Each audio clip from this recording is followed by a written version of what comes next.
Hey everybody, welcome back. Today we're going to talk about measures of central tendency. Specifically, we'll focus on the mean today, and then we'll cover some of the others next time. Okay, so as we saw in the histogram, a histogram gives us a nice summary of the data, and it helps us to sort of assess for patterns initially. One of those patterns is that we can see how the data are sort of gathering towards the middle, if you like to think of it that way. So this is the whole idea of central tendency. It's how the data are sort of trending toward each other or towards the middle. And the peak, wherever that is, the rough estimate of the peak is sort of that basic idea is, oh, most of the data fall along this value. And that can be very useful. Okay, so this is what central tendency is it gives us sort of the average or the typical, or in some cases you could also think of it as the expected value of the variable. Should, for example, a new person join the data set, you can say my best expectation for what this person's score is going to be, or the value of their variable is going to be, is the average, or the measure of central tendency that you're using. Okay, so there are three measures of central tendency, and we will cover only the mean today, but then we'll cover the median and mode in the future. They each have their pros and cons, their strengths and weaknesses, and so I'll cover that as well. So we'll just focus on the mean today. The mean is the most common measure of central tendency that we'll use in statistics. In other words, in all of our statistical analyses that will need some kind of measure of central tendency, it's usually the mean that we're using. In fact, that tends to be important with the later assumptions of the test, but we'll talk about that later. The definition of the mean is, of course, the arithmetic average of the data set, meaning that we're using math to figure out what the mean is. You'll see how that contrasts with some of the other measures of central tendency that we'll try next time, of course. But you've probably done this before. You probably did this in junior high school and high school. To obtain the arithmetic average, all you do is you add up all of the values you have of the variable that you're interested in. I'll give you an example in a moment. And then you divide that by the number of values that you had. And that gives you the mean. It's pretty straightforward. Now, here's the equation to obtain the average. We'll use these throughout the rest of our presentations here, our conversations here. So I want to make sure that I demonstrate what these symbols mean. This is the symbol for the mean. It is x, an italicized x in this particular case. It doesn't have to be an x, however. The mean is indicated by that horizontal bar. The horizontal bar says that this is the mean of variable x, whatever we're calling variable x. And for example, you may see in the future there's an italicized letter y with a bar over it. That means it's the average of the y variable, whatever you're calling that y variable. So in this case, we're going to use the variable that we're calling x. Over here, of course, you'll see some other information. These are all letters. This is the symbol called sigma. It's a Greek letter. It's a capital Greek letter sigma.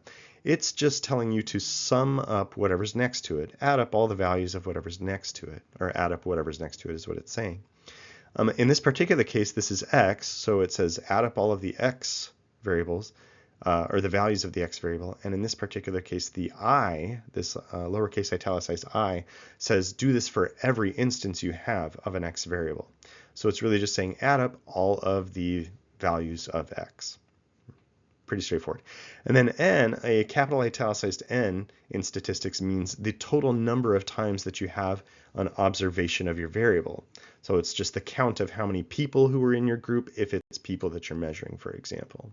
All right, let's see how to do this now. All right, so let's just imagine a scenario where I have 5 closest friends numbered here, 1, 2, 3, 4, 5, and then I ask them each, how many hours do you exercise in a week? And I have them carefully keep track of that. And let's just imagine that I do a good job doing that, and they're honest with me, and all that kind of stuff. We're just mostly looking at the math here. So here again is my equation, and I will now show you how to come up with the average. So the first part we're interested in is the top there, the numerator. All it says is to add up all of the values, right? Add up all of the values of variable x. And in this case, variable x is the number of hours they exercise in a week. So to add them all up is easy. 3 plus 0 plus 2 plus 5 plus 3 is, of course, 13. If you're not sure, you can pause and check out my math. So then that simply becomes, 13 replaces this sigma x sub I. Okay. Now I need to find n. N is, of course, just the number of observations I had of the variable. I had 5 observations of the variable in this case. Now, a quick point here also is that you'll notice there was a value of 0. In other words, this person gets 0 hours of exercise in 1 week. That is still information, however. It's not blank. If it were blank, now I would have only 4 observations. But in this case, I did have 5 observations, even if it's 0. So n becomes 5. Now, to obtain the mean, it's simply 13 divided by 5, which is, of course, 2.6. So 2.6 is my arithmetic average, or my mean, of this particular data set. Now, interpreting the mean is fairly straightforward, as you have probably done before. It's simply the average number of hours in this group. In this particular case, the variable, of course, was hours of exercise. So on average, people exercised in this group of 2.6 hours. Now, another way to think of that is that it's also our best guess for exercise for anybody else coming into the group. Now, of course, it's a very small sample, so I wouldn't put a lot of faith into it. But if you were to say, hey, what is your best guess of somebody's number of hours of exercise who's now coming in? Let's go ask that person. And what is your best guess of their number of hours of exercise? At this point, my best guess is 2.6. In other words, it's probably the least wrong guess I could make. It's probably not right? 2.6, what are the chances they're going to say that? But it's the least wrong guess I could make at this point. Yeah, in other words, it's also the best representative of the number of hours of exercise in this particular group.